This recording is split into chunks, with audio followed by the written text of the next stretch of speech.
Дараагийн мэдээ олон жил гацсан туулны коллекторын бохирусны шугамын ажил өнгөрсөн жилээс эхэлсэн. За гэвч нийслэлийн хот төлөвлөлт ерхий төлөвлөгөөний газраас бохирусны шугам угсрах трасс дээр барилга барих зөвшөөрөл давхардуулж олгосон нь бүтээн байгуулалтын ажлыг гацаахад хүргэжээ.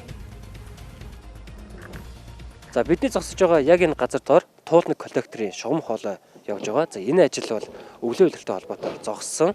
За удахгүй дулаараад эхлэхээр 3 дугаар сараас энэ ажил бол үргэлжлэнэ. За яг энэ ажил үргэлжлээд дурд төсөл батлагдаад яг ажил эхлэхэд гүйцэтгэгч компани болон иргэн хоорондын дунд бол маргаан үүсдэг. За энэ юу вэ гэхээр яг энэ тараас дагуу давхцуулаад барилга барих зөвшөөрлийг холбогдох албаны төрийн байгууллагууд өгчихсөн байдаг. За өөрөөр хэлэх юм бол төрийн байгууллагуудын энэ мэтчлийн уялдаагүй шийдвэрээс үүдэн томоохон энэ бүтээн байгуулалтын ажил удаашрч байна. Туулны коллекторын бохир усны шугамыг өнгөрсөн оны 10 дугаар сарын 15-наас угсарч эхэлсэн. Өнгөрсөн хугацаанд 2 км шугамыг угсарч дууссан байна.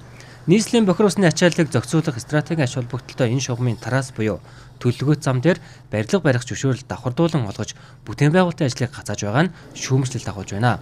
Нэгсэндээ нийслэлийн төрийн байгууллага хоорондын уялдаа холбоогүй байдал томоохон бүтээн байгуулалтуудыг гацааж байна. Ажил хийх зураг төсөл батлагдсан байхад нэмж барилга барих зөвшөөрөл өгсөн нь гол асуудал. Нийслэлийн ерөнхий төлөвлөгөөний газрын алба мэдээллийн сангаа тогтмол шинжилж уялдаа холбоотой ажилладаг бол энэ асуудал үүсэхгүй байлаа. Тэгээд энэ 10 сарын 15-нд ихэд туулын тараас дээр одоо жишээлбэл энэ ерөнхий төлөвлөгөөний газар дээрс барилга байшин барих зөвшөөрөл өгсөн байх юм. Тэгээ одоо барилгаа бариад 2-3 сар болж гацаацсан бид нар зогсооцсон. Ажил ихлээ явж байхад А даалгаврыг баталж өгөөд байшин бариулна гэдэг чинь юу гэсэн үг юм? Энд чинь ариун явдал муу юм уу биш юм уу? Тэгээ янз бүрийн хүн амьтнаар одоо наа тараасаа чи өөрчилж болохгүй гэдэг тэгэхээр өөрчлүүлье гэж доотлол дээдлгүй хүмүүс нь яриа л байдаг. Ийм зарчимгүй юмнууд байштай юм чиж. Хамгийн гол нь энэ бохир усны шугам Улаанбаатар хотын бохирдлыг гадагшлуулах зөөвлөх чухал ач холбогдолтой.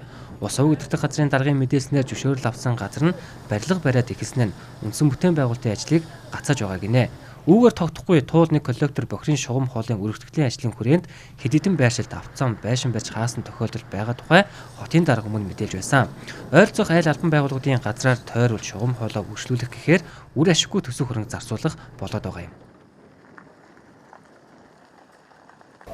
Анх захирчийн ажлын албатай тараасаа тохироод өнгөрсөн жил 2-3 удаа өөрчилсөн юм билээ. Тэгээ сүүлийн байдлаар 2024 оны 10 сард эцэж тараасаа өгсөн. Дахиад 25 оны 6 сард дахиад өөрчилсөн тараасаа. Тэгээ одоо яг эцсийн байдлаар шийдэг үеж яхад нь манай байгууллагаас одоо грин нэг компанид архитект төлөвлөлт надад өгсөн. Гэхдээ ажил хэлэх зөвшөөрөл болон загвар батлаг баг.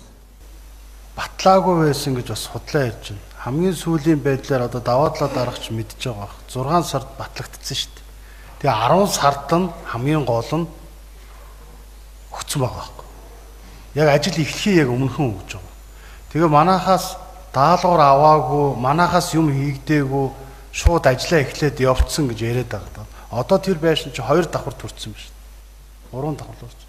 Тэгээ бид нар одоо буулгах гэхээр газрын албаныхантай эртэд би МКО-той уулзсан. За энийг буулгах уу яах вэ? Тараасан нэг чигээрээ явуулах уу гэдэг. Тэнгуүч МКО-т энийг буулгахад одоо мөнгө зарцуулна шүү дээ. Нүүлгэн шилжүүлэхийн мөнгө өгнө шүү дээ. Юу гэсэн үг юм одоо тэгээд төсвийн мөнгө одоо тэгэл хоосон явж байгаа шүү дээ. Туулны коллектор бол гачууртаас төв зөвлөх байгууламж хүртэлх 32 км үргэлжлэх магистрал шугам юм. 2007 оноос хойш санхүүжилт болон бусад шалтгаанаар 17 жилийн турш гацаад байсан ажил төрийн байгууллагуудын уялдаа холбоо муу газрын албаны алдаатай шийдвэрээс үүдэлтэй дахин удаашрч болжгүй байна. Хэрвээ энэ коллектор ашиглалтанд орохгүй бол Улаанбаатар хотын төвлөрсөн систем шинээр барилга хүлээж авах боломжгүй болно. Уг коллектор бүрэн ашиглалтанд орсноор төв зөвлөх байгууламжийн ачаалал 50% буурч хотын зүүн болон хойд хэсгийн хорооллуудын бохирыг татах боломж бүрдэх юм а.